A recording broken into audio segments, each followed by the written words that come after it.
and welcome to another episode of the Get More Students podcast. I'm your co-host, Alex Asher, CEO of LearnCube. And I'm Herbert Gerzer, founder of Herbert Gerzer Digital.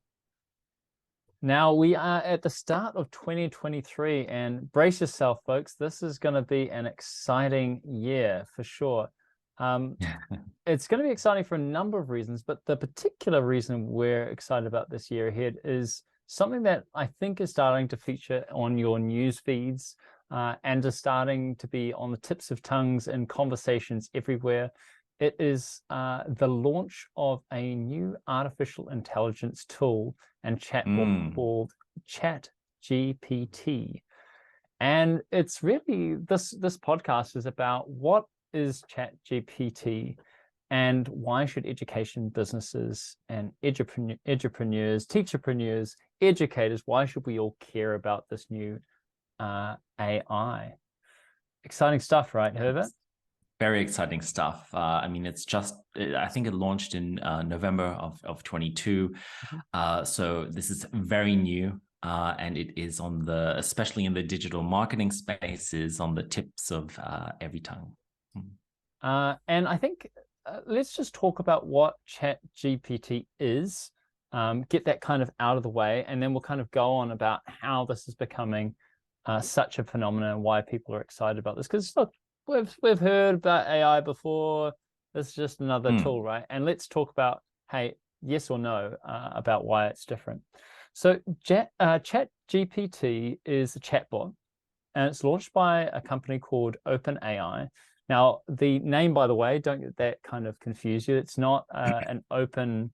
It's not an open software. This is a private company, but there is some kind of profit and non-for-profit kind of aspects to it. I won't get into that. You can Google that side of things. But the key thing is that it's an algorithm that is trained with a form of an artificial intelligence called machine learning, and in essence, that chatbot works to mimic a human conversation.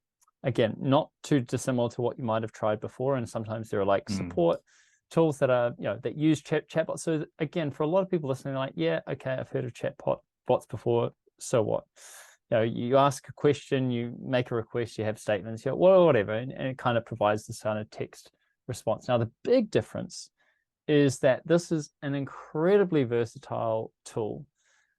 It's got an amazing ability to understand natural language, natural human language. So the way that you communicate with the tool feels just so much more like you're talking to a human compared to anything else I've certainly tried, where you really kind of feel that, oh man, I could play some games with this thing and I'm going to get some weird answers.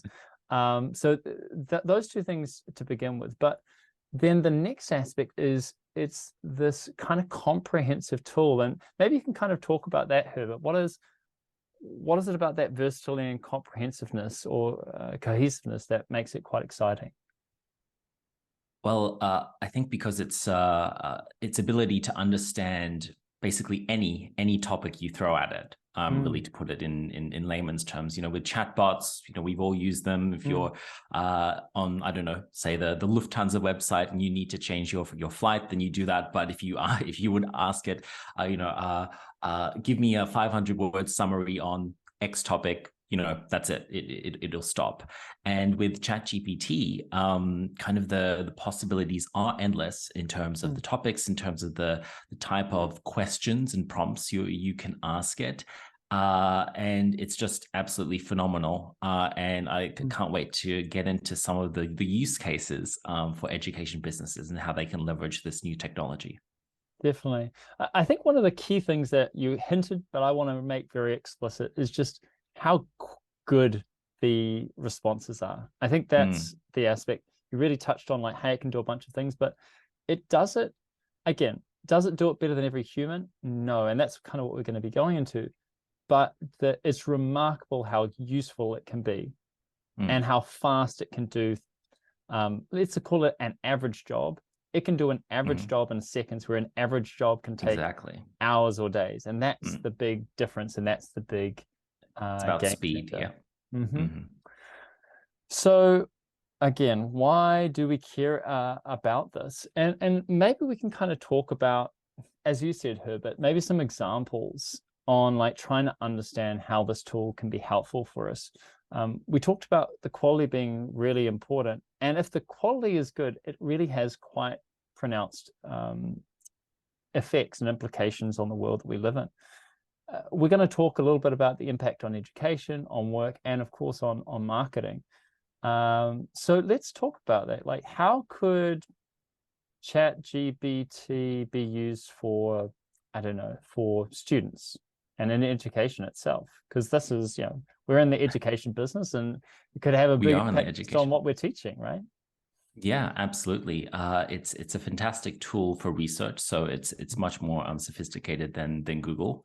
You might also hear some negative press in the media about its effect on students, especially university students and just high school students using the tool for writing essays or dissertations or thesis, and that's the thing. It can absolutely do that. And cannot be detected by plagiarism software. So of course, positive and negatives to this kind of technology, but it really is that sophisticated.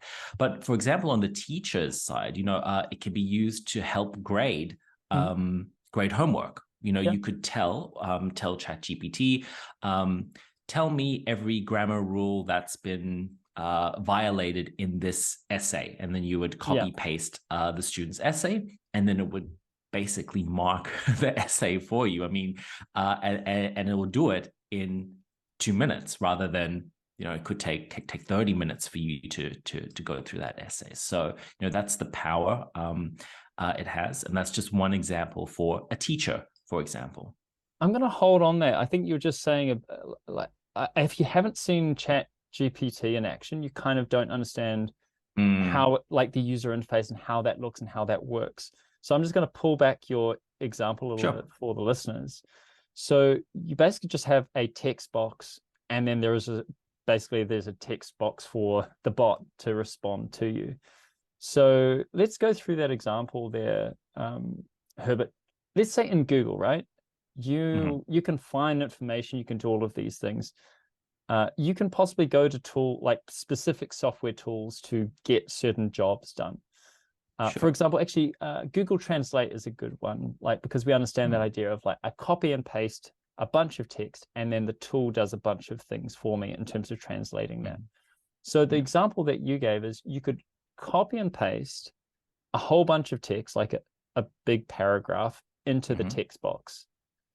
And then you could then you could write the request for ChatGPT to, how did you just describe that again, Herbert?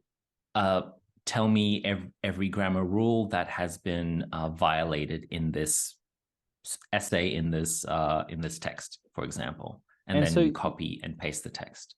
That's right. And so and even just using those words, that's how ChatGPT really kind of stands out, is you can use tell me rather than but you could even say it's explicitly list every kind of grammar rule that has been broken in this text, and see how you're using a very general kind of term. You're not having to spell it exactly what you want. ChatGPT, it kind of naturally understands that, hey, what are grammar rules? Let's go through this entire text and let's list these out and make them really clear what rules were broken and maybe how. And then on top of that, you could even probably get more nitty-gritty of once it's provided a whole bunch of response, you could say, help me find this particular type of grammar rule that has been broken. This idea of layering requests is a really phenomenal difference in the user interface, and something I haven't been able to, I've never kind of experienced before. And that's why it's just so much more sophisticated, because again, you can layer these requests. And of course, the more context or backstory you provide it, the better the output will be. Yep. So again, for teachers, you can generate lesson plans and activities through ChatGPT. You could write a request create an activity for 10 students around this topic. or generate a lesson plan about 45 minutes for an A2 English language class on this topic. Mm-hmm. That's it. Yeah. And so that's just for teachers alone. And then yeah. we kind of get into the world of work and marketing as well, which if you're a language school owner or a tutoring business owner, you have to do lots of different types of work. But some of the stuff, you're like, oh, if I just had an intern that would probably just get it done for me most of the way, then that would be great. Could be things from like blog articles, or responding to emails, or writing an email. Exactly. Those are the kinds of things that ChatGPT can also do. And again, this is why people are so frothing about it, is because one of the big kind of holy grails of AI has been this idea of general intelligence. And when we're talking about general intelligence, part of that is like, I just have one human, let's call it, one or chatbot, and it does everything for me. And so that's why this is quite unique, right, Herbert? Absolutely. I mean, especially, in terms of marketing and, automating or streamlining some of these tasks that take up a lot of time, from writing newsletters, blog posts, responses to social media, emails, creating ideas for your marketing strategy. We have used it in our agency for writing sales scripts, for writing ad copy for our campaigns, Google Ads, keyword research, audience research. So really, there's a lot you can do, and it can really assist you and take a lot of that heavy lifting away. Again, it's not perfect, and you really have to play around with the prompts and experiment to get the best output. But once you know your way around it and know what information to provide the software, then it can really be a game changer. Yeah. I mean, some of the things that people are using it for example, might be blog writing. Now, again, will it create the best blogs in the world? Probably not. But if you're doing no blogging, it can at least get you to an average blog quite quickly. And then you can use that as a kind of something to kind of build upon. I've even used it for an email. I was like, how do I deal with this person has wants me to respond? Can you write a professional response to this email? And it can kind of look at it, understand what it is, and kind of create an email response. Now, the great thing about it is you could be like, no, I don't want to use that, of course, and it's only taken you seconds to do. Or you can be like, hey, actually, I didn't realize that, but that's about bang on. And if I just change a few of the words, it'll feel a little bit more like me, and job done. And so again, that assistant aspect of it is quite phenomenal. Absolutely. Again, it's about that speed, and you probably won't use the outputs, one-to-one and just copy paste it, but it at least gives you ideas. It's great for brainstorming, or even just a draft, and then you add your own personal touch to it. So again, it just speeds up any of those tasks. What you said there was really helpful for me as well, because I noticed it as well for like a brainstorming thing or getting things on paper. If you're a small business owner, you might be the only person in that role. So this idea of brainstorming, you often don't get that chance because there's no one else to kind of do that time, because this is your job.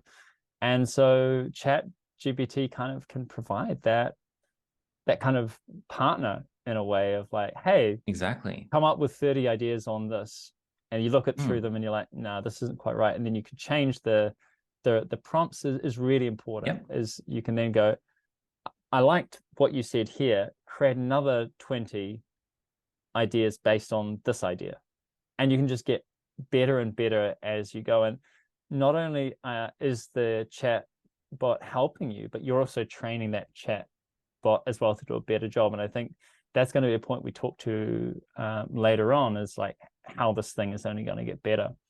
But certainly the idea of it being a smart writing assistant is a clear use case for work. And it's so much of what we do is communication. It's quite a game changer in terms of the time it can take away. Absolutely. So I guess let's talk actually, before I go on, I thought you gave a bunch of great examples of how you could use it. But again, for those that maybe haven't experienced the user interface, you were like, hey, it can create copy, it can understand keywords. How would you write that? Or can you give any kind of examples of how you might provide those prompts? And I think Absolutely. it'll give a better understanding of how it's used. For example, you could write, please write a 100-word Facebook ad for a Spanish language school in Barcelona. We offer small group sizes, personalized teaching, and extracurricular activities. Our prices are XXX. And, again, it's important to provide a backstory and to provide as much context as possible so that the software has some room to play with, and then it'll spit out, one ad, or you can ask it to write 5 different variants of that ad, and then you can combine them. I mean, it's so clever. We even tested it out. I mean, there is a limit to its knowledge, because I believe it is only up to 2021. So anything after 2021, if you're a new business, then it's not going to know anything about it. But we tested it on an established client, and we literally wrote, please write a 100-word Facebook ad about, and then put in the URL for the business, for this language school, and it was pretty good. Yeah, that's the scary bit, so when it's like pretty good. It's like, oof. Yeah. It is quite scary, and then obviously in the back end, it's looking through your website and going through the content and the blog posts and kind of the summary and about us page on your website, and then spitting out a very cohesive, short summary that is great for advertising purposes. Yeah, it's quite amazing. Yeah. I don't know exactly the date range. I actually asked that of the chatbot, and it didn't give me the exact date. It just says 2021. So I don't know exactly when that cutoff is. And I think that's an important limitation for everybody to be aware of, that it was only trained on a certain static data set. Exactly. It also can't, and it'll tell you this, you kind of tested it, but it can't search the internet for you. So it's not going to go through web pages and find you, specific information within those web pages, my understanding, Herbert. Yes and no. Again, you have to experiment with it. Like we also tested it out. I mean, competitor research was pretty good. Again, you have to be specific. Like, what are the top 10 English language schools in New York, for example, and then it'll spit it out. But you can also do keyword research and trend insights, marketing insights. Again, it's not, you have to test it to know its limits, but there are limits to what it can provide you. Yeah, and sorry, I probably wasn't clear enough. It did scan the internet in that data range, so of course it does have a lot of the information in it. But when you ask quite specific information, I kept on getting errors, which is like, we can't search particular web pages, or and that's kind of one part of the limitation. But it also hints on another, which is it's very opaque, right? You don't know where that information has come from. No. Which is its like benefit, right? Like you didn't, it would be mind-boggling to be like, oh my God, okay, so where did you get all this information from? But right now, it'll just give you the response, but not where it got it from. No, it's not going to give you references. No. And I think this is the big difference as well. It also means that if you have no expertise on this, it could be very much the blind leading the blind. And that's why it's so useful to experts, is because the experts can very quickly scan information, know if something's more or less correct, get rid of anything that's not, and keep the stuff that's good. But I think it's a big limitation that you've got to be aware of, because it can't replicate that sort of deep analytical thinking and skill set that humans have, and all that critical thinking, right? Like, is this accurate? Is this the information that I really need, or is this information but the wrong tone, the wrong place, the wrong source. It could be a bunch of things. And I think one of the other things to remember as well is it's only been trained on English language text, more or less. More or less. However, we did test it on different languages for In terms of ad copy translation? purposes, translation, and it was perfect. Sorry, not we on the tested translation. it. Translation, I agree okay. with, but the actual data set. So when it scanned the internet, it was mainly scanning in English. Sure. But yeah, when you look at translate, I mean, it's actually, by the way, a translator, right? You can get it to translate anything. I was watching an example where you can kind of go, hey, ChatGPT, anytime I put an asterisk at the end of a sentence, I want you to translate that in Spanish, like that kind of stuff. So it's like quite powerful, and it shows you like how when you layer multiple different types of tools together in one place, it's a pretty amazing experience. And I guess that kind of brings us to the dangers and concerns aspect. Herbert, I think this would be a fun time to kind of talk about those. I wouldn't mind starting in the education space in general, because our podcast is about helping education businesses and business owners. And I think this does have an impact on education. Education at a kind of umbrella level. We talked about a little bit hinting on kind of plagiarism and the idea of like when robots do take our brains or our jobs. This feels a little bit like that moment. So let's talk about education in general. Let's then talk about language education, which is, I think, an area that we probably speak a bit more about. And then let's maybe talk about the dangers and concerns, maybe even for us in terms of business owners using this tool or marketers using this tool. So start off with the education part, and I'll start off with the easy part, which is people immediately think cheating, which is kind of what you brought up. Exactly. There, right? Plagiarism. And when we think about that, it's this idea of like teachers, what do they often do at school? They go, cool, listen to my boring talk, and then regurgitate that either into an essay or some form of text. Now, if you can go, rather than listen in class, and you can just say, hey, can you write a summary for me about, literally anything. It could be, let's say it's a Shakespeare play. It will do that for you, and it'll do a pretty good job of that. Then the next thing is, okay, well then essay writing or essay homework assignments effectively become a 2-second task, as our students just put it straight into ChatGPT, and then out comes a response. Now, that has it has a huge range of implications. Huge implications, And it's I was also watching on TikTok. It was really interesting. It was like, how do you get around plagiarism tools? Because okay, people are like, okay, don't worry, plagiarism tools are going to figure this all out. But students are already figuring out immediately how to get around them, like using characters, change.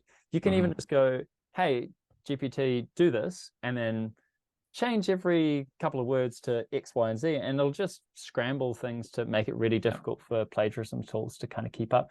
And also, what are we banning and stopping? Like, it is a force of nature now, in a way, don't you think? It's the genie's out of the box. It is. The Pandora's box has been opened, and I guess now educators need to work out how they can utilize it in a productive way and still get students to use critical thinking and to actually do their homework instead of just automating that. And I guess again, that limit of 2021, the knowledge is a good thing, because then if you set more recent topics, then it's not going to be able to output something about something that happened in 2022, for example. Yeah. That's so that's one way that you can kind of use it, but also it kind of changes the whole premise. Like, why are we asking people to do essays? And But also, I think one of the big things, and I think this is a point that I'll refer to as well around the marketing, it raises the bar, right? Because if the minimum bar is a chatbot, and that is average, everybody has to be better than average for them to stand out or be useful. And I think that for me was a real eye-opener. And I think the caliber that we're going to be requiring of students has just increased for that bottom half in a pretty significant way, because why would I hire somebody that's average when I can get that done for me for either free or get it done in 2 minutes at a time? So it's quite a, I mean, who knows? Maybe essays and theses will be a thing of the past, and educators will require, I don't know, presentations or video essays, which at the moment cannot be done by AI. So yeah, who knows? Interesting. What you just said there is also a major implication. Like, I'm not too sure yet if some schools are doing it or not, but if you can use a computer as part of the response for an exam, I mean, first of all, even if that you can't use ChatGPT, if you can use it in the real world, it's just like being asked, hey, can you multiply these massively big numbers on a piece of paper? Why bother? You know, you've got a calculator to do that. Can't ignore the fact that you could use a calculator to get the same response. So I think there's a lot of implications in that. But for me, the next part I was going to talk about, you know, we talk a lot about language education. If this can really kind of replace a lot of that, you know, writing aspect for people, that skill is fairly irrelevant. By the way, I personally don't believe that language learning will change at all, for the major reason, which is still the major reason it exists today, which is spoken language remains. Exactly.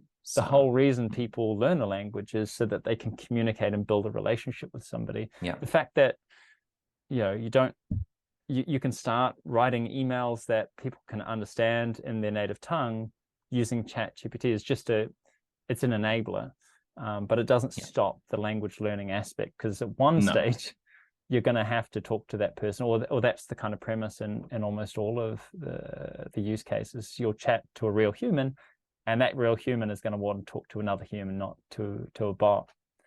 But that's how I see a pretty massive implication for language education, because again, I'm not even a language teacher, but we're often hearing about the 4 skills of language education, you know, written, writing and listening. Those 2 things already can pretty much be, well, eliminated in a way if you can just put either a transcript into ChatGPT to make it understood, or if you can get something written for you without having to write anything and get it perfectly flawless. I mean, those 2 skills are becoming a lot less useful, but the listening to a human voice and responding and speaking can't be replaced. And they become so much more important then, and that fluency becomes even more important. And who knows what else we will start valuing. You know, I think we're hopefully moving away from pronunciation needs to sound like the perfect Brit or the perfect American, but who knows what other implications this may bring in terms of what status we put on the level of language. I would like to think that it's going to enhance the teacher quality, because teachers will be able to personalize lessons even more and get lesson plans done quicker and provide an even better experience for their students. That's what I would like to think when it comes to language education. Totally agree with that. So then we'll talk some about other industries. and it could be a threat.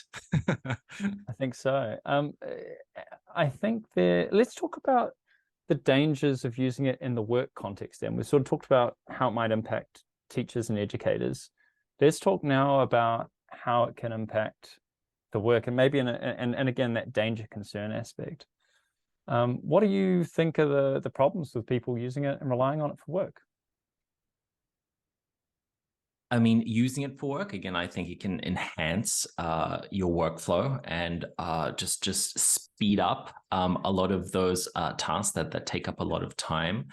Um, I think in the marketing space, for a lot of marketing companies, it could become a threat, because their clients could say, oh, we can write ad copy, we can do social posts, we can write blog posts, through ChatGPT. We don't need to pay anyone to do it now, and that's why.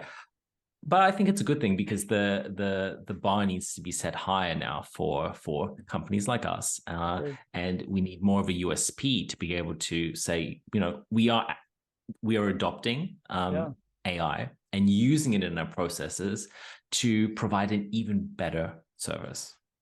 Yeah, I totally agree with that, Herbert. Particularly on this aspect of expertise, your expertise become even more important. But let's again use language education as that example for marketing. You can create generic marketing really well on ChatGPT, but it's never going to know the ins and outs of the market as well as you will as experts, if you know what you're doing. That is. But it's a major leverage, and also possibly could mean that you could serve more people as well, and maybe offer a lower cost option for more people as well, which is kind of interesting. And same thing for for a lot of industries, I think. Exactly. Yeah. I think one of the other things to be wary of is it's only as good as its data.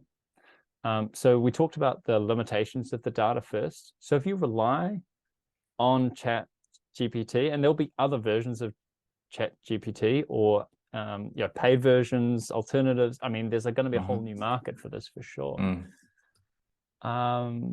And because you can't see the source, it's going to be easy as well to make really bad boo-boos if you don't have a way of fact checking what's there. Yeah. You might use the same output as 100 other people, and then put it on your website or put it on your blog, and then I guess that's one of the dangers, that content that's put out there, or emails or newsletters, are all going to sound the same, or that have the same style because of ChatGPT. But I guess we'll find that out. Who knows? Because there is no data or statistics on if two people write exactly the same thing, or very similar, what is that the output? Is it very similar as well? Again, we don't have that data yet. Yeah, I think it's the first part is going to be people that are good at knowing how to get the best out of ChatGPT will shine compared to those that don't. So I think that first of all is going to make a huge difference between like the bottom 90% and the top 10%. And then the next aspect is going to be the layers on top, like, in a way, thinking of ChatGPT as this, it's a shortcut to get a really raw bit of kind of structure to whatever you're doing. But then it's up to you to kind of really polish that up and make that as superb as possible.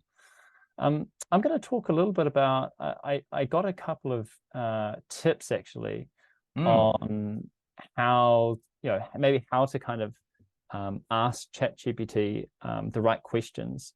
And some of those were, and this actually came from, I was again looking at TikTok, which for some inspiration for this conversation.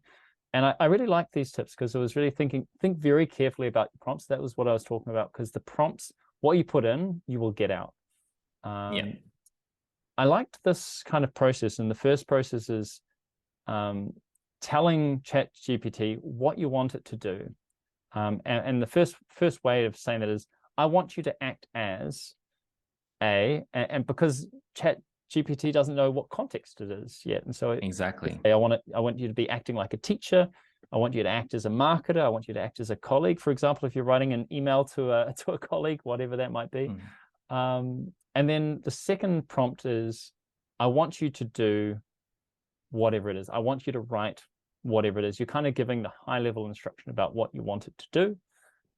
Then you give it some kind of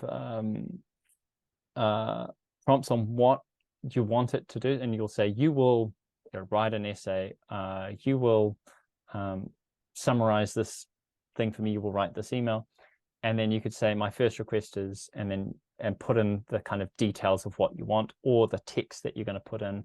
But just kind of creating those layers on your request before you put it in will get a much better result. Herbert, again, context. Yeah. Absolutely. Context, backstory, so important. So, you could just write, please write a response to this email, which is very general. But again, have a backstory. We are a so-and-so company with blah, blah, blah, blah. Please write a formal 100-word response to this complaint. And we want to solve like these points. And then it'll come out with a much more personalized response. I also find that using adjectives are really good. So again, you could write a 100-word Facebook ad for a Spanish language school. You could also write a funny, write an inspirational, write a witty, write insert adjectives here, because the output will be very, very different. Very clever. And I mean, this is going to offer a huge amount of opportunity. I think, we touched on some of the dangers and concerns, but actually the opportunities, I believe, are just so much greater. I think all of us feel like they could use a personal assistant, and this is about the closest thing I've ever seen to that personal assistant being a reality. And I think that we're getting to the stage where I really didn't think that we would be here in 2023 on this, Herbert, because it is really co-creating with AI now. We are co-creating our work finally with artificial intelligence. 2023. I know. It's mind-boggling. I mean, AI has been around for a while, and I remember 5, 6, 7, 8 years ago, AI, let's use AI to do stuff, but just really wasn't consumer ready, I guess, and now it is, and the possibilities are limitless. A bit scary as well to see how far we can take it, but they have you can create websites and landing pages with AI now, and it'll spit out a high converting landing page within a minute. You know what I mean? And you just have to insert your data, and it'll be used for all niches, for all services, for all industries very, very soon. So that's why I think it's important, even if you're not going to adopt it right now, but to be aware of it and to start testing it out. I mean, ChatGPT is such a low investment tool, and you'll find a way for it to assist you with some of your tasks. Agreed. I think also it's going to be amazing because all the backstory for this as well has been about interoperability and integrations. And that's something I think people are already experimenting in a big way is, can I combine ChatGPT with something else that automates this other thing? And so when you combine those two together, you can get countless possibilities. Like we're already seeing that even in artwork with, hey, I want you to create this unique piece of artwork that is to do with unicorns and volcanoes. And voila, you've got something kind of totally unique in the world. And so that's that kind of co-creating capability. And when you put it with all these other smart tools, it's quite a world we're about to hit in 2023. Yes. Very exciting.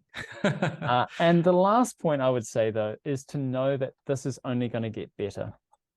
I think remembering that this is a tool that learns means that this is as bad as it's ever going to be. It's only going to get better, and the data will get better, and the feedback it gets from the millions of users that it already has been able to attract means that this is going to be something that gets theoretically exponentially better. We're literally the same place when Google was first launched. You know what I mean? So and just the learning and the progression is going to be 10 100 times faster. So yeah. Yeah. So hold on to your hats, folks. It's going to be Yes. the start of theoretically, maybe this is the very start of the artificial intelligence age. Who knows? Maybe. But we all have our place, and it's up for us to stand out and make sure that we offer the best we possibly can for our students and for the world. So use these tools and have an exciting rest of 2023. If you want to get in touch with Herbert, where can they find you, Herbert? At my website, herbertgerzer.com. And you can find more about LearnCube and myself at www.learncube.com. And we'll see you next time. Thanks very much for listening. Catch you later. Bye.